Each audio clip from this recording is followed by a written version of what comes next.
महाशिवरात्रि। लोग कहते हैं ये शिव जी की शादी की सालगिरह है, लेकिन सच कहूं ये आधी अधूरी बात है। ये रात सिर्फ जश्न की नहीं बल्कि उस खौफनाक अंधेरे की गवाह है जब पूरी दुनिया खत्म होने की कगार पर थी।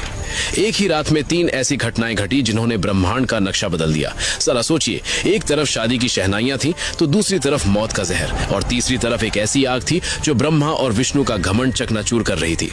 अगर आप ये वीडियो 16 फरवरी से पहले देख रहे हैं तो सावधान हो जाइए, क्योंकि आज हम शिवलिंग के प्रकट होने की वो कहानी सुनेंगे जिसे सुनकर आपके रोंगटे खड़े हो जाएंगे। कहानी पर आते हैं। एक बार ब्रह्मा जी और विष्णु जी में युद्ध छिड़ गया। दोनों लड़ रहे थे कि नहीं, मैं तुमसे ज्यादा महान हूँ। उनका ये घमंड जब दुनिया का संतुलन बिगाड़ने लगा, तब अचानक उनके बीच एक विशाल अनंत अग्नि स्तंभ प्रकट हुआ। वो आग का एक ऐसा खंभा था जिसका ना कोई शुरुआत था ना अंत। उस स्तंभ से एक भारी आवाज आई, जो मेरे आखिरी सिरे को खोज लेगा वही महान होगा। ब्रह्मा जी हंस बनकर ऊपर उड़े और विष्णु जी वराह बनकर नीचे गए। हजारों साल बीत गए, विष्णु जी को अंत नहीं मिला। उन्होंने अपनी हार मान ली, लेकिन ब्रह्मा जी ने वापस आकर झूठ बोला कि उन्हें अंत मिल गया है।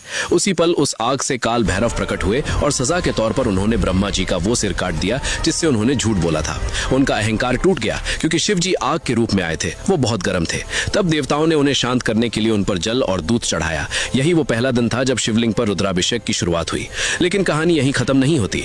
एक बार जब देवता श्रीहीन यानी कमजोर हो गए थे, तो अपनी शक्ति वापस पाने के लिए समुद्र मंथन हुआ। सबको उम्मीद थी अमृत की, लेकिन निकला क्या? हलाहल विष। पूरी दुनिया जलने लगी। तब फिर वही भोलेनाथ आगे आए। संसार को बचाने के लिए उन्होंने उस उबलते हुए जहर को पी लिया और अपने कंठ में रोक लिया। जहर की गर्मी से शिवजी का शरीर तपने लगा। उस जलन को शांत करने के लिए सभी देवताओं ने उन पर पूरी रात गंगा जल, दूध और बेलपत्र चढ़ाया। उन्हें नींद न आ जाए, इसलिए पूरी रात देवताओं ने गीत गाए और जागरण किया। यही वजह है कि महाशिवरात्रि पर हम पूरी रात जागते हैं।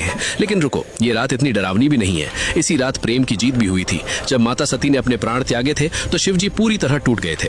वो वैरागी बन गए, दुनिया छोड़कर समाधि में चले गए। तब माता सती ने पार्वती के रूप में जन्म लिया। उन्होंने हजारों साल तक कठोर तपस्या की, सिर्फ अपने शिव को वापस पाने के लिए। आखिरकार भोलेनाथ पिघले। इसी महाशिवरात्रि की रात वो बैरागी फिर से दुल्हा बना और शिव शक्ति का मिलन हुआ। तो इस 16 फरवरी जब आप शिवलिंग पर लोटा भर जल चढ़ाएं, तो याद रखिएगा आप उस आग को शांत कर रहे हैं और उस जहर के दर्द को कम कर रहे हैं।